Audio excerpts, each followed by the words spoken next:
Hello friends, welcome to Electronic Circuit Hub. So today we are going to understand about the common emitter amplifier frequency response analysis by using LT-Spice simulation, right? So we will understand the common emitter amplifier, and we will also understand how this circuit works, and at the end I will run the simulation and I will show you the bandwidth of this circuit. I will show you the frequency response of this circuit in LT Spice. So this is going to be very interesting topic. You will see here the behavior of common emitter amplifier, the frequency response of common emitter amplifier, and how will you design this circuit in LTSpice. How will you run the AC analysis to see the frequency response of common emitter amplifier. So let's get started. So this is basically a common emitter amplifier. How will you find the how will you find that this is common emitter amplifier? So you can see your input is between your base and emitter, and your output is between your collector and emitter. Okay, since you can see your emitter is common for both input as well as output, that is why it is called common emitter amplifier. Okay, so if you get somewhere this kind of circuit, you can easily recognize how what is the circuit type, right? So this is basically a common emitter amplifier.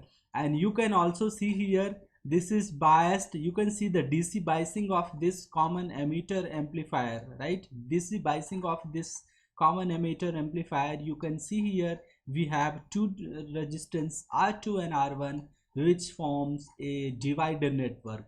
So this is basically a voltage divider common emitter amplifier, or potential divider common emitter amplifier.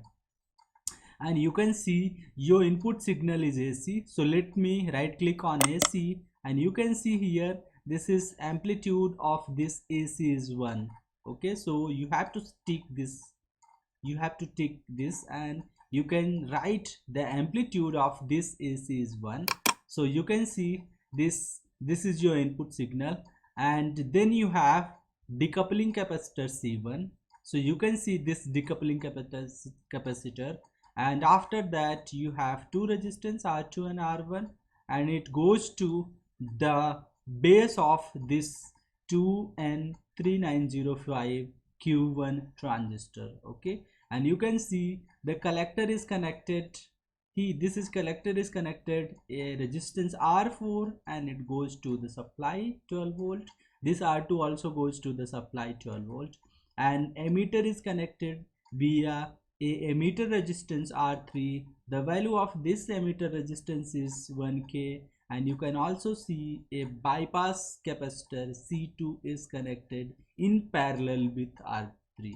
So you can see this C1 is coupling capacitor, which is connected in series with your supply voltage, source voltage, and you can see this is bypass capacitor, which is connected in parallel with this emitter resistance R3, and one more capacitor I have connected here, C3. Okay, to improve more stability. The value of R2 is 100k, R1 is 10k, C1 is 1 microfarad, and C2 is 20 microfarad. So if you see the value of C1 and C2 value is 20 times higher than the value of C1, right?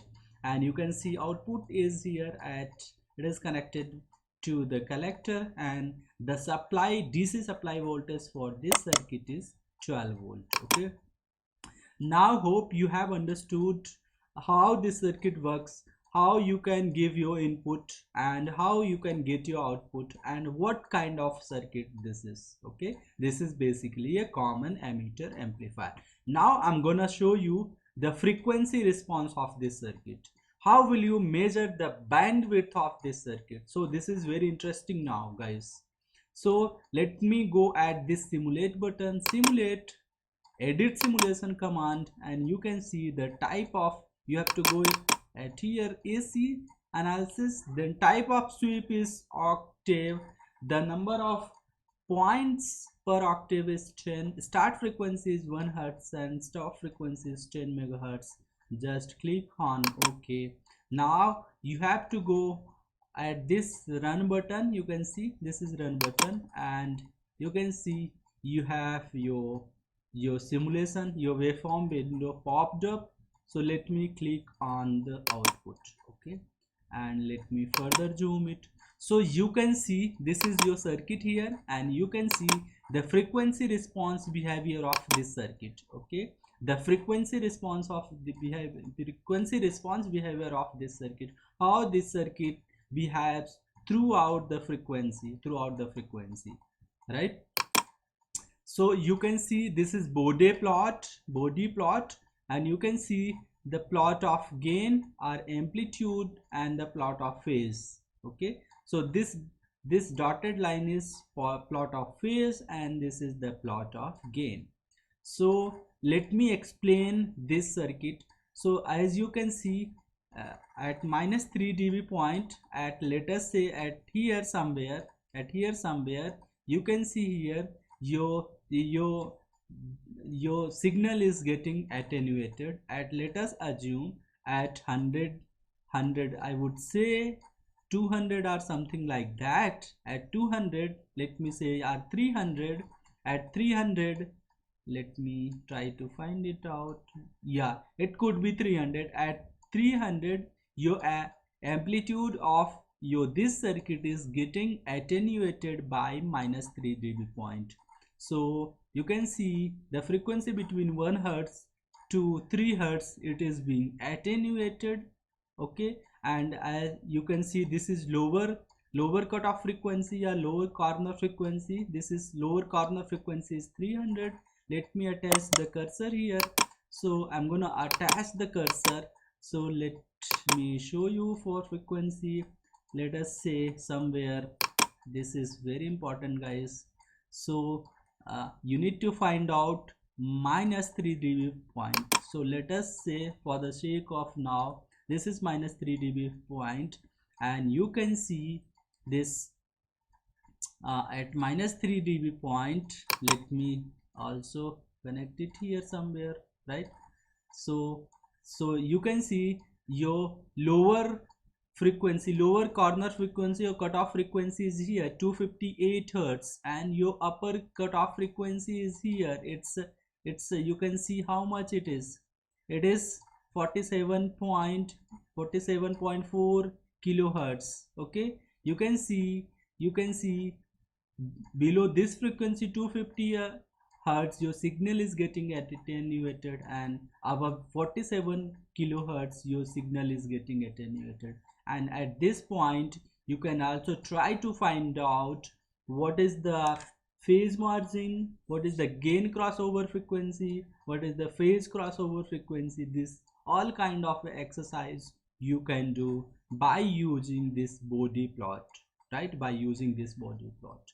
So guys, hope you have understood how will you analyze the common emitter amplifier, and how will you see the frequency response of this kind of circuit if you come across ever, and how will you find the bandwidth of this kind of circuit. So I also want to explain the bandwidth. So let me attach cursor again, and let us say this was at 258 somewhere. Yeah, 258, yes, and this was at 47 somewhere.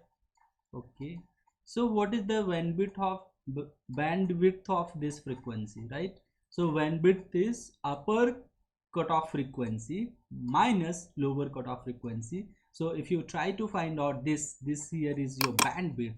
So this bandwidth is 47.14. Okay, so the bandwidth of this kind of circuit, this common emitter amplifier circuit, is 47.14. You can change the value of this component, and you can play around the circuit, and you can design your own common emitter amplifier.